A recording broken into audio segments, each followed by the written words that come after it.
예, 다음은 신용장의 종류를 보겠습니다. 그래서 이제 신용장의 종류에는요, 운송 서류에 따른 분류가 있고요. 이거 이제 화환 신용장이다. 화환. 그죠? 그래서 documentary credit라 이렇게 했습니다. 이 화환 신용장은요, 물품 대금을 지급하기 위해 사용되는 신용장입니다. 그죠? 그게 이제 보통 무역거래에서 사용되는 신용장을 우리가 화환 신용장이다. 그러니까 무역거래 말고 단지 비용을 지불하기 위해서 사용되는 신용장들도 있습니다. 그런 신용장들도 있기 때문에 이런 것들을 이제 구별해야 되겠죠. 그죠? 수입업자가 물품을 인수하기 위해 요구하는 선화증권 등의 운송 서류가, 그러니까 운송 서류가 있어야 된다. 즉, 서류가 있어야 하는 신용장. 그래서 우리가 이것을 화환 신용장이다. 이렇게 이해합니다. 그죠? 자, 그래서 우리가, documentary credit다. 서류적인 신용, 서류가 있는, 즉, 물건을 입수하기 위해서 요구하는 선화증권 등의 운송 서류가 구체적으로 명시되어 있다. 이거를 갖다가 우리가 이제 운송 서류가 명시된 신용장을 우리가 documentary credit이라 이렇게 한다. 개설은행이 오프닝 뱅크죠. 신용장이 명시된 운송 서류 혹은 환음을 지급, 연지급 또는 인수 또는 매입할 것을 약정하는 문헌이 명기되어 있다. 알겠죠? 아까 조금 전에는 지급, 연지급, 인수 또는 매입할 것을 약정하는 문헌이 명시되어 있다. 이것이 이제 말씀, 그죠? 결국 이때 매입은행인 것은 운송 서류 플러스 환음을 매입하라 이렇게 되는 거죠. 그래서 이것을 이제 documentary credit, 화환 신용장이다 이렇게 이야기합니다. 이해하시겠죠? 자, 신용장의 종류에서 우리가 운송 서류의 첨부에 따른 분류라고 했습니다. 그래서 운송 서류 첨부가 없는 신용장들이 있죠. 왜냐하면 단지 비용을 수수료라든지 이런 비용을 지불하기 위한 신용장은 운송 서류가 의 첨부가 불필요하겠죠. 그죠? 그래서 운송 서류의 첨부에 따른 분류가 왜 운송 서류를 첨부해야 되냐?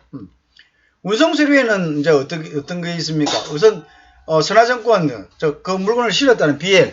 그 물건을 실었다는 BL이라는 게 결국 뭡니까? 이 BL이 있어야지. 물건을 실었다는 BL이라는 것은 물건을 실었다는 증명도 되지만 다른 의미로서 무슨 말입니까? 물건을 찾을 수 있는 권리도 되는 거죠. 왜? 물건 보관증이니까요. 어디에 보관했다는 겁니까? 선사가 자기들 배에 이 물건을 보관하고 있다. 물건을 싣고 가고 있다. 이런 증표거든요.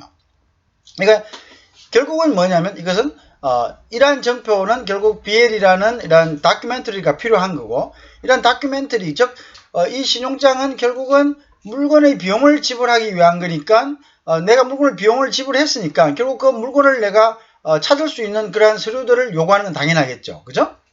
그러니까 당연히 여기에서는 서류를 갖다가 물건을 회수할 수 있는 이러한 서류들을 이제 나열해 놓은 것이다. 그래서 이제 보통 오프닝 뱅크에서 이러한 수입업자가 물건을 입수하기 위해 요구된 선화증권 등의 운송서류가 구체적으로 명시되어 있다. 아까 얘기했죠? 선화증권, 그 다음에 패킹 리스트, 커머셜 인보이스, country of origin 또는 이제 다른 여러 가지의 서티피케이트들이 필요하겠죠. 뭔가를 증명하는 것, 그죠? 예래서 식품 같으면 안전성이라든지 성분이라든지 이런 것들, 어떤 성분이 있다는 것, 어떤 성분이 없다는 것, 이런 것들을 갖다가 증명하는 그런 서류들이 필요합니다. 자, 그럼 이제 개설은행이 신용장에 명시된 운송서류 혹은 환음에 대해서 이제 지급해라, 연지급해라, 인수해라, 매입할 것을 약정하는 문헌이 표시가 당연히 되어 있겠죠. 그죠? 개설은행이. 자, 이거는 지급을 할 거다. 그러니까 네가 내고 하면 은행에서 바로 그냥 돈을 줄 거다. 연지급하자. 우리가 얼마 후에 내가 지급하면 인수하자. 일단은 인정하겠다. 또는 매입하자. 그러니까 은행이 보고 그거를 매입은행이 보고 너한테 돈을 주고 그 다음에 매입하고 서류를 해갖고 우리한테 보내면 우리가 보고 다시 돈을 주겠다. 이런 것들을 이야기하는 거죠. 그죠? 이제 그렇겠죠. 그런 것들이 이제 되고, 그 다음에 이제 지급 조건으로 하면은 수출업자는 제일 좋겠죠. 그죠? 지급 조건으로 하면 제일 좋겠죠. 왜냐면 매입을 하면 혹시나 예를 들어서 이제 매입은행이 실수를 할 경우에 또 문제가 생길 수 있습니다. 지급 부분에 대해서. 알겠죠?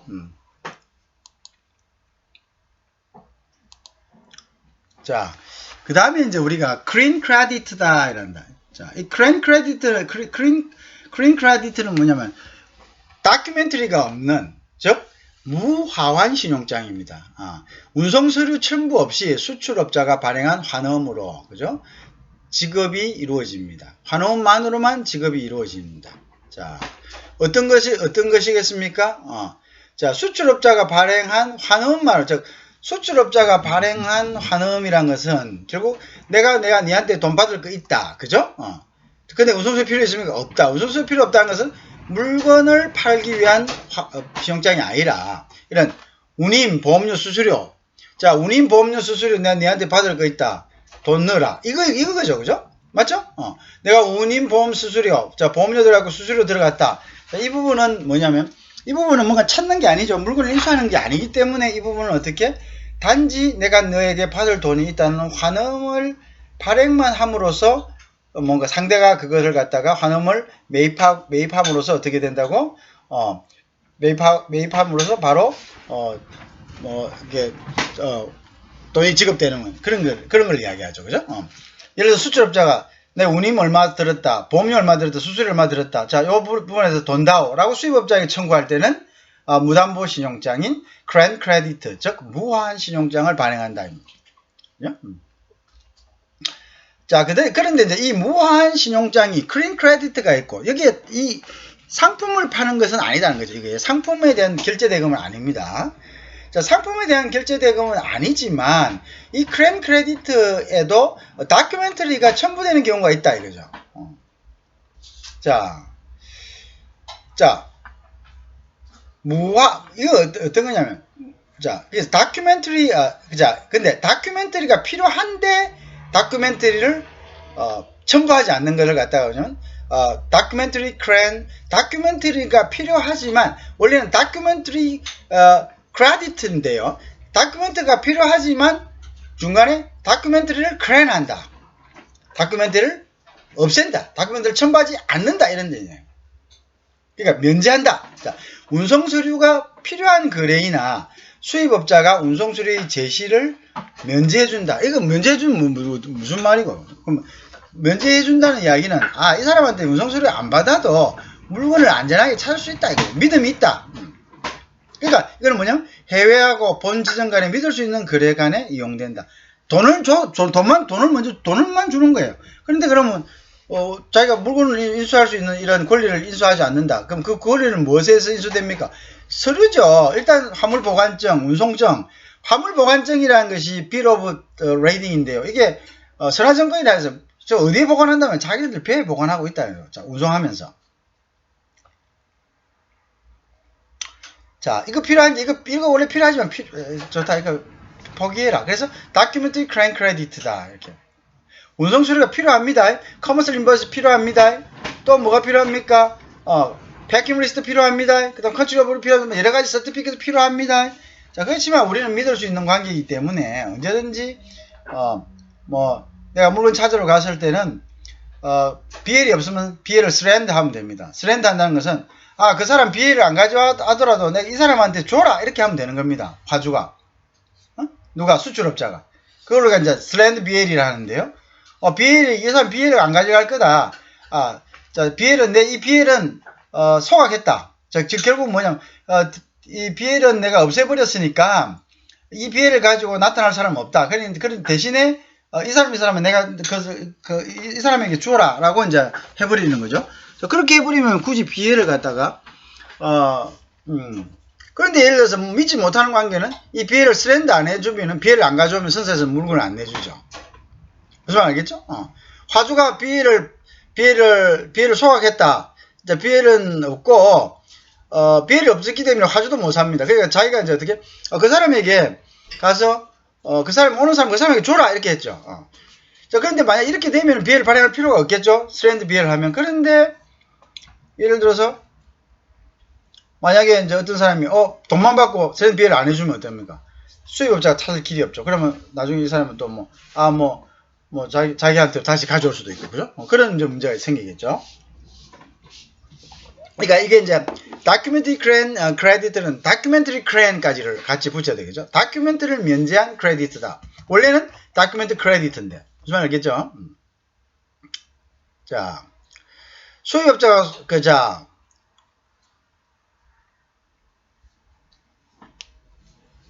자, 그래서 이제 수입업자가 물건을 빨리 찾을 수 있도록 하기 위해서 선화증권이 발급되는 즉시 이를 수입업자에게 송부하고, 송부 안 해도 됩니다. 서렌더 비엘 해도 됩니다. 그죠?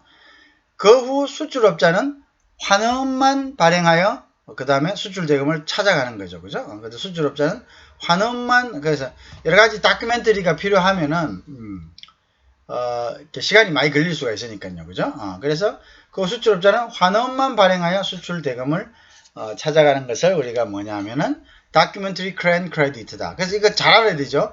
함부로 다큐멘터리 클레임 크레디트 해주면은 어떻게 됩니까?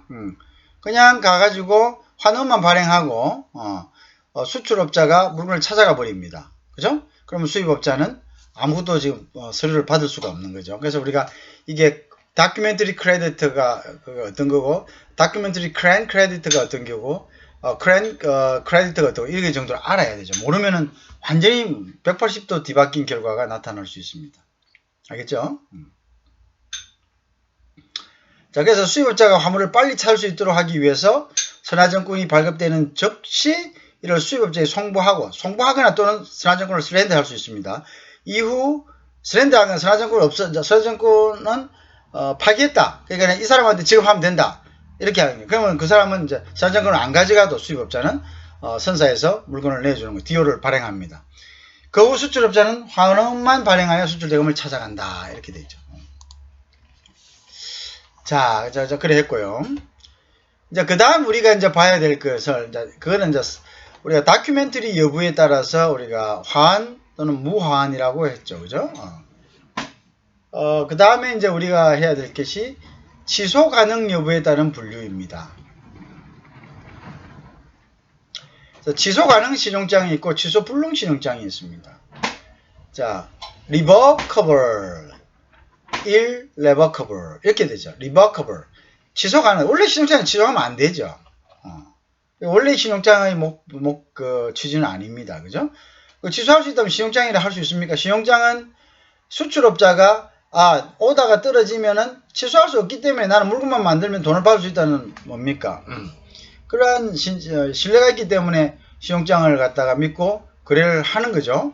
근데 이걸 취소할 수 있다라고 한다면 그거는 이제 조금 문제가 있는 거고요. 있는 신용장을 발행하는 경우는 당사자의 합의가 있어야 되겠죠. 그죠? 뭔가 나중에 하다가 내가 상황이 안 되면 이 계약을 신용장을 취소할 수 있다. 계약하고 신용장은 별개입니다. 이야기했죠. 독립성의 원칙을 했죠. 있다라고 계약이 취소돼도 신용장은 계속 유효합니다. 알겠죠? 그거는 우리가 독립성의 원칙이다. 안정성을 보호하기 위해서 그런 거죠. 계약 취소됐다 이거 신용장 해보면 그럼 신용장 믿고 거래한 데 대해서는 많은 이제 불상사가 생기는 거죠.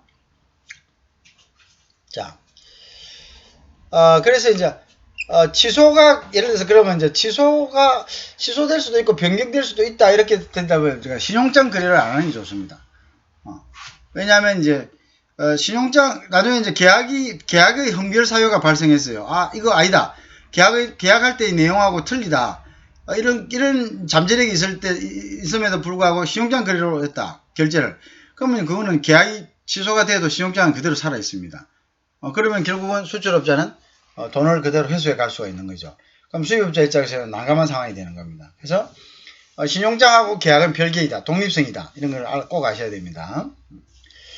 그 다음에 취소 불능 신용장이라는 것은 일단 개설되면 그 유효기간 내에 수익자와 개설업자의 합의가 없이는 내용을 변경하거나 취소가 불가능한 신용장을 우리가 취소 불능장. 수익자와 개설은행 간에 이제 합의가 있어야 된다. 개설은행이라는 것을 여러분들 꼭 알아주세요.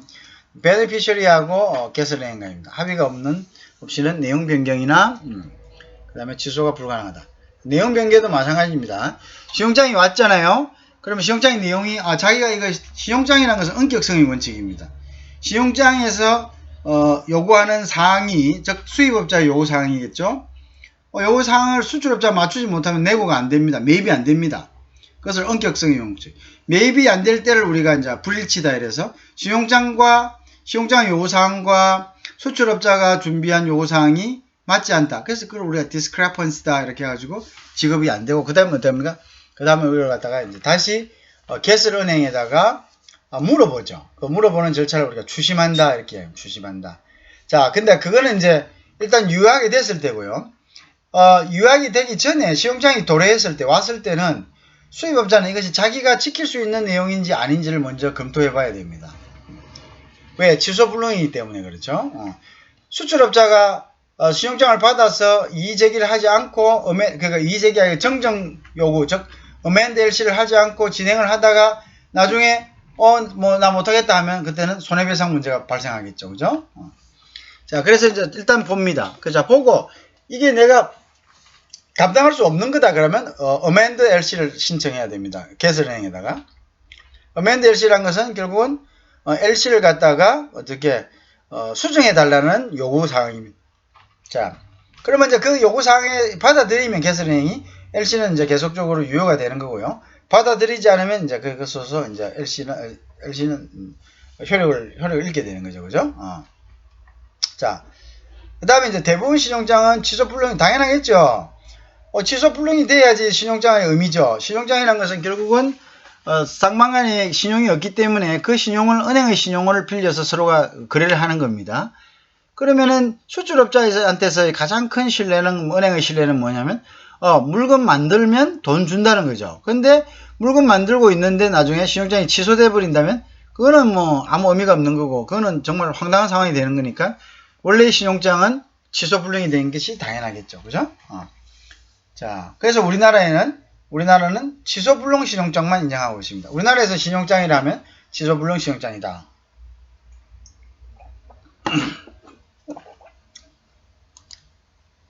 자, 그 다음에 이제 신용장의 종류 중에 아까 이야기하는 취소 여부에 따른 거 있고 아까는 다큐멘터리 즉 서류 여부에 따른 게 있었죠.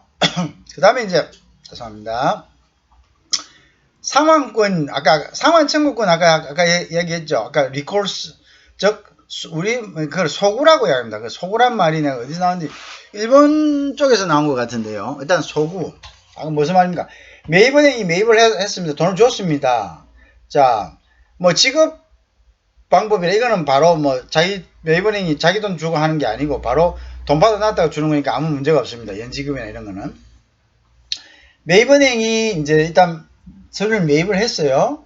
매입을 해가지고 이제 개설은행에 환음하고 서류를 줬는데 개설은행 돈을 안 줄 수 있죠.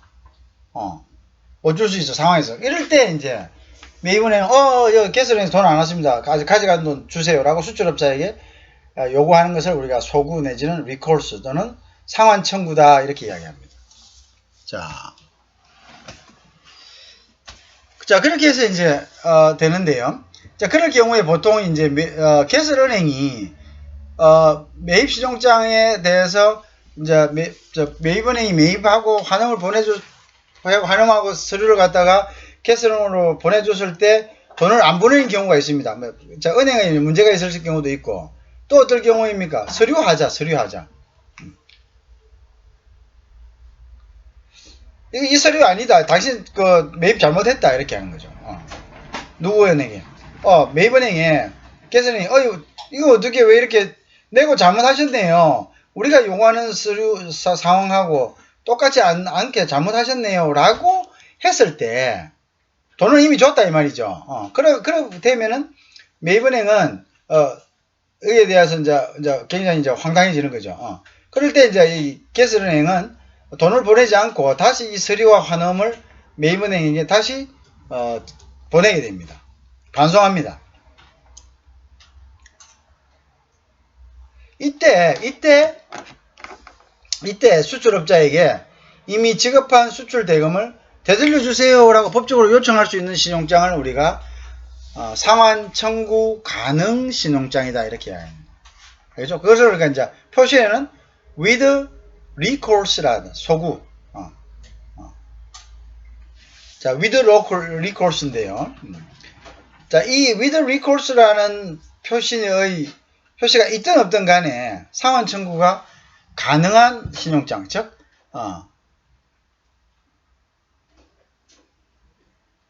그거를 일단 우리가 상환 청구 가능성이다 이렇게 무슨 말인지 알겠죠?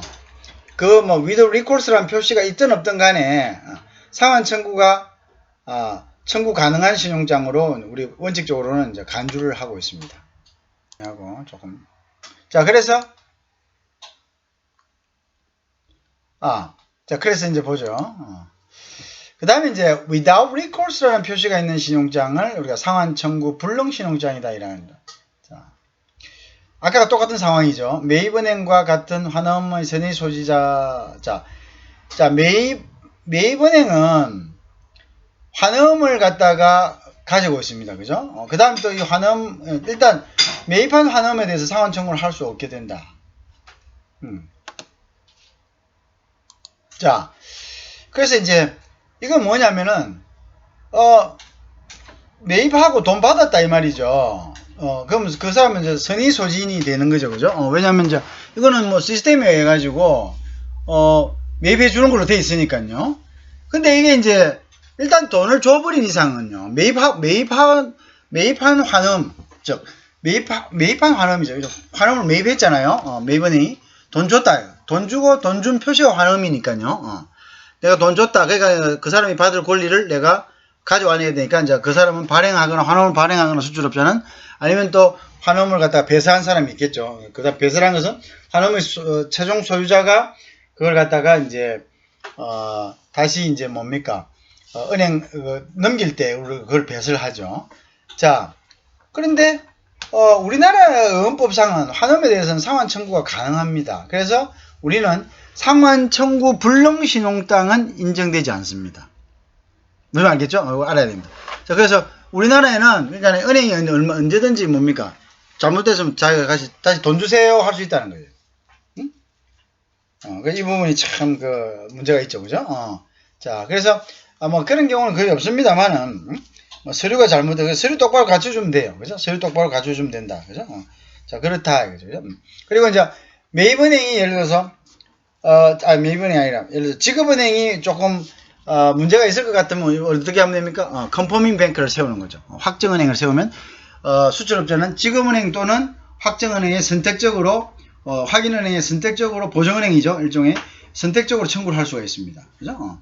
청구를 할 수 있기 때문에 그럴 때는 이제 확인은행을 세우는 거고. 자, 어쨌든 이렇게 돼서 돈을 못 받을 때 매입은행은 가져갔던 돈 다시 주세요라고 한국에서는 인정됩니다. 알겠죠? 자, 여기서 이제 상환 청구권을 아까 얘기했지만 소구권이라 하고요. 자, 아까 같은 겁니다. 돌려주세요 하는 겁니다. 환음이 지급은행에 지급 거절되는 경우, 뭐 아까 있죠. 예를 들어서 서류가 잘못됐다는 거나 아니면 뭐 이 지급은이 무슨 재정적인 문제가 있다든가 이렇게 얘기죠. 선의 소지인이 발행한 선의 소지인 즉 매입은행이죠. 발행인 수출업자 또는 그 수출업자로부터 또는 그 환음의 소유자, 뭐 수출업자가 또 소유자가 이제 최종적으로 넘길 때는 또 배설을 해야 되죠. 이때 배서인에게 대금을 반환할 수 있는 권리죠. 자, 어쨌든 수출업자에게 돈 내고 했던 사람에게 돈 다시 주세요라고 반환을 청구할 수 있는 권리. 이걸 갖다가 상환 청구권 내지는 소구권이다. 우리는 이렇게 이야기합니다. 자, 그 다음에 이제 확인 여부에 with course or without course를 했고요. 상환 청구권 여부에 의한 거. 그 다음에 확인 여부에 따른 분류가 있습니다. 자, 그 다음에 이제 개설은행 이외에 은행이요.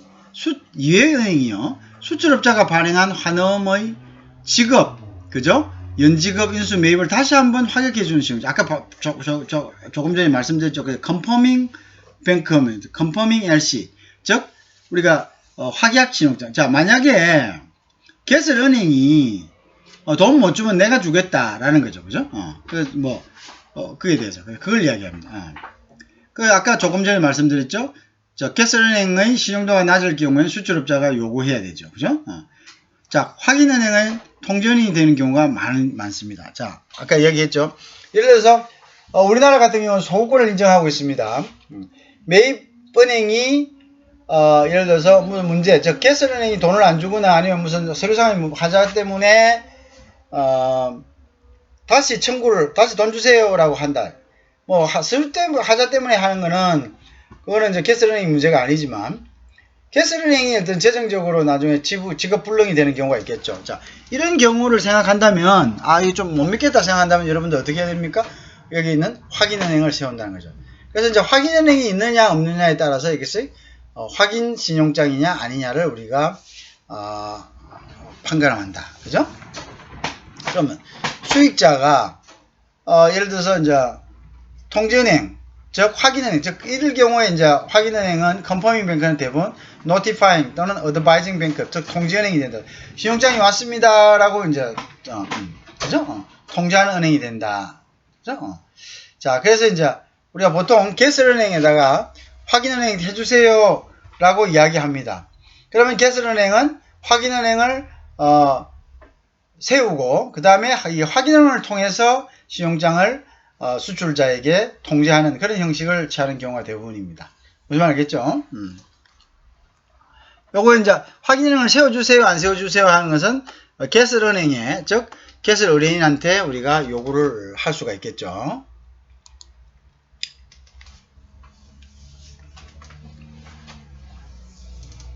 자, 그 다음에 이제 결제 형태에 따른 종류입니다. 앞에 다 했습니다. 여러분들 알겠죠? 그래서 지급신용장이 있었죠. 아까 했죠. 바로 돈 주는 거죠. 이거는 여기에 가서 내고 해라 이거죠. 그러니까 이제 운송 서류를 지정은행 앞으로 제시할 경우에 지급할 것을 약속한다. 그러면 결국은 이제 수출업자가 네고 뱅크는 애니뱅크입니다. 애니뱅크. 어떤 은행에 가서도 수출업자는 서류와 환음을 발행하고 대금을 받아갈 수 있습니다. 그렇지만 지급신용장을 하면은 이 지정된 은행으로 가면은 바로 뭡니까? 내고해서 돈을 받아갈 수 있을 것을 약속하는 신용장입니다. 이때 아까 조금 전에 했죠. 이때는 보통 개설은행이 지급은행 앞으로 미리 돈을 보내놓고 지급은행은 단지 그 돈을 개설은행을 대신해서 지급하는 역할밖에 안 합니다. 무슨 알겠죠? 그래서 이거는 이제 이때의 어떤 내고은행은 지급은행이다. 지급은행과 동격이다. 같은 것이다. 이렇게 보는 거죠. 그죠? 자, 지급은행은 개설은행을 대신하여 미리 송금되어 있거나 지급 후 즉시 상환된 보통 송금되어 있겠죠. 개설은행의 자금으로 수출, 보통 이럴 경우에는 지급은행에 개설은행의 어카운트가 있는 계좌가 있어서 그 계좌로 개설은행이 돈을 미리 보내놓는 거죠. 그죠? 자, 수출업자에게 지급하고, 즉 개설은행의 자금으로 지급합니다. 운송수수료는 개설은행으로 송부한다. 즉 개설은행 혹은 지급은행이 직접 수출업자에게 수출대금을 지급하기 때문에 환음 사용합니까? 안 하죠. 이건 환음을 사용했다는 것은 매입은행이 먼저 돈을 주고 내가 먼저 돈을 줬다는 징표가 환음입니다. 왜? 환음이란 것은 수출업자가 수입업자에 대해서 받을 수 있는 권리를 재촉하는 거죠. 받을 수 있는 권리를 말하는 거고, 내가 니한테 돈 받을 거 있다는 걸 확인하는 거고, 또 재촉하는 거죠. 자, 그러니까 결국은, 이것을 만약에 매입 과정에서, 지급은행이 먼저 돈을, 매입은행이 돈을 줬으면은, 당신이 받을 권리를 당연히 환음을 갖다가 발행해서 내가 그걸 권리를 인수받는 게 당연하겠죠. 그렇게 환음이 발행되지만, 이거는 매입은행이 자기 돈으로 미리 주는 게 아니라 미리 보내온 개설은행의 돈을 단지 지급해주는 그런 심부름 역할밖에 안 하는 거죠. 그러니까 자기가 돈을 갖다가 지급한 것이 아니기 때문에 그러니까 내가 돈을 이 사람한테 지급한 것이 아니기 때문에 결국은 뭡니까? 돈을 받을 수 있는, 돈을 요구할 수 있는 권리가 없죠. 개설은행에 대해서. 그러니까 환음을 발행하지 않는다 이거죠. 환음이 사용되지 않는다 이렇게 되는 겁니다. 이해하시겠죠? 자, 결제 형태에 따른 종류에는 또 연지급 수용자 이렇게 계속 레피티션 되는 그 경우가 있는데, 여러분 이걸 갖다가 뭐 잘 안다고 지겹다고 생각하지 마시고, 요 레피테이션 되는 경우에도 또 다른 부분이 여러분들이 또 아는 경우가 또 있습니다. 그죠? 여러가 어떤 것들이 뭐 그냥 뭐 전체적으로, 그 다음에 또 복습하는 그런 효과도 있고, 그래서 여러분들이 이제 계속적으로 반복되면서 나오지만 이건 또 분류에 따른 또 다른 하나의 어떤 관점에서 보는 거니까 이 부분을 여러분들이 잘 복습하면서 또 반복되는 가운데 새로운 것들이 또 하나 둘 추가되는 경우가 있습니다. 그죠? 그런 것들을 우리가 잘 파악을 해야 된다고 생각이 됩니다. 자, 그 다음에 이제 연지급 신용장 경우, 결제 형태에 따른 거죠. 아까 지급 신용장이고, 연지급도 마찬가지. 지급을 해주는데 지급은행으로 가야 지급이 됩니다. 대신에 바로 지급해주는 게 아니라 일정 기간 만기일에 지급해준다 이런 이야기입니다. 자, 이 만기는 누가 정한다 했죠? 수출업자하고 수입업자 두가 정한다는 거죠. 수출업자와 수입업자 양자 간에 이제 정한다는 거죠.